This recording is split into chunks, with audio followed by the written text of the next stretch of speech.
여러분 안녕하십니까? 바디바이블 모문 말씀입니다. 굿셰퍼드 재단 이창호 장로입니다. 오늘 말씀은 사무엘하 3장 1절입니다.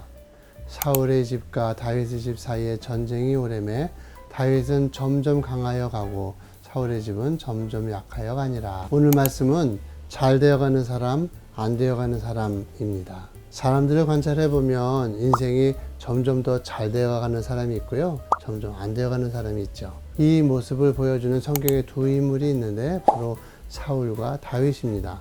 사울은 점점 더 안 되어가고 다윗은 점점 더 잘 되어갑니다. 이 두 사람의 모습을 묵상해 보면 확연하게 다른 네 가지의 차이점을 보게 됩니다. 첫 번째가 죄에 대한 태도입니다. 죄를 죄로 여기는 사람이 있고 죄를 죄로 여기지 않는 사람이 있습니다. 죄를 덮거나 가리거나 남에게 덮어 씌우려는 사람이 있고 자신이 지은 죄를 책임지고 반성하려고 돌이키는 사람이 있습니다. 사울과 다윗 두 사람 모두 죄를 지은 사람들이었죠. 사울은 아말렉, 블레셋과의 싸움에서 하나님께 순종하지 않은 죄를 지었고요. 다윗은 밧세바와 간음을 하고 그의 남편 우리아를 살인교사한 죄를 지었습니다. 인간적으로 보면 다윗의 죄가 훨씬 더 커 보일 수 있습니다.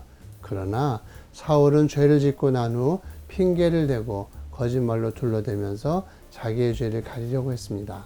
아말렉과의 싸움에서 전리품을 챙기고 나서도 백성들의 핑계를 대며 죄를 떠넘기려고 했습니다.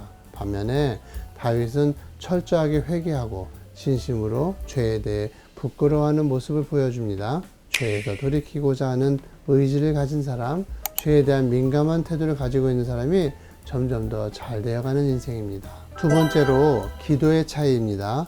블레셋과의 싸움에서 사울은 일주일을 기다리라는 사무엘의 명령을 따르려고 했지만 사무엘이 오지 않고 백성들이 흩어지려고 하자 마음이 흔들립니다. 사울은 문제를 만나자 자기 스스로 결정하고 행동합니다. 하지만 다윗은 다르게 행동합니다. 아말렉 군사들이 다윗의 공동체에 쳐들어와서 재산과 부인과 자식들을 모조리 빼앗아갑니다. 그러자 다윗을 따르던 사람들이 다윗을 원망하며 죽이려고 합니다. 그때 다윗은 무릎을 꿇고 하나님께 기도합니다. 스스로 행동하지 않고 하나님께 묻습니다.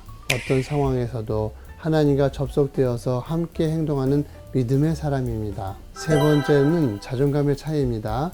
사울은 점점 더 이상한 사람이 되어갑니다. 처음에는 시기심에 사로잡히더니 자기 기분을 통제하지 못하는 무절제한 사람이 되어갑니다. 그러더니 마침내는 악신이 들어서 미친 사람이 되어버립니다. 10년이란 시간을 충성스러운 다윗을 죽이겠다고 낭비해버립니다. 그러나 다윗은 건강한 자존감을 소유하고 있었습니다. 자신을 죽이려고 쫓아오는 대적 사울을 2번이나 살려줍니다.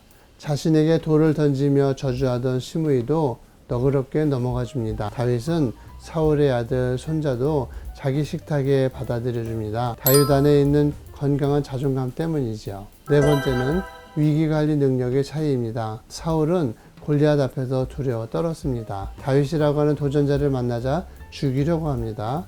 블레셋이 쳐들어와서 패하게 되자 자살을 선택합니다. 사울이 위기를 대처하는 방식은 소극적입니다.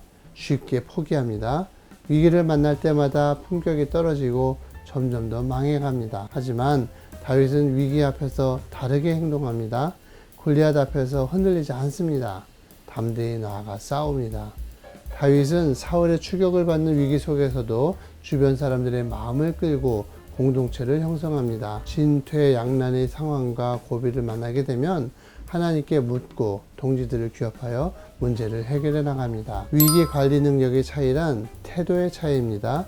소극적인 태도와 적극적인 태도의 차이입니다. 사울은 소극적이었고 다윗은 적극적이었습니다. 인간이 겪게 되는 수많은 문제들이 있습니다. 그러나 인간들을 괴롭히는 문제들은 사실 인간을 무너뜨린 것이 아니라 문명을 발전시키고 새로운 가치들을 창조해내는 모티브가 되었습니다. 위기의 문제를 만날 때마다 그 도전을 응전으로 맞대하고 해결하기 위한 적극적인 몸부림을 통해서 우리는 점점 더 잘 되어가는 것입니다. 이상으로 선한 목자를 따르고 싶은 이창호 장로였습니다. 오늘도 여러분의 인생과 영혼의 품격이 점점 더 잘 되어 가시기 바랍니다.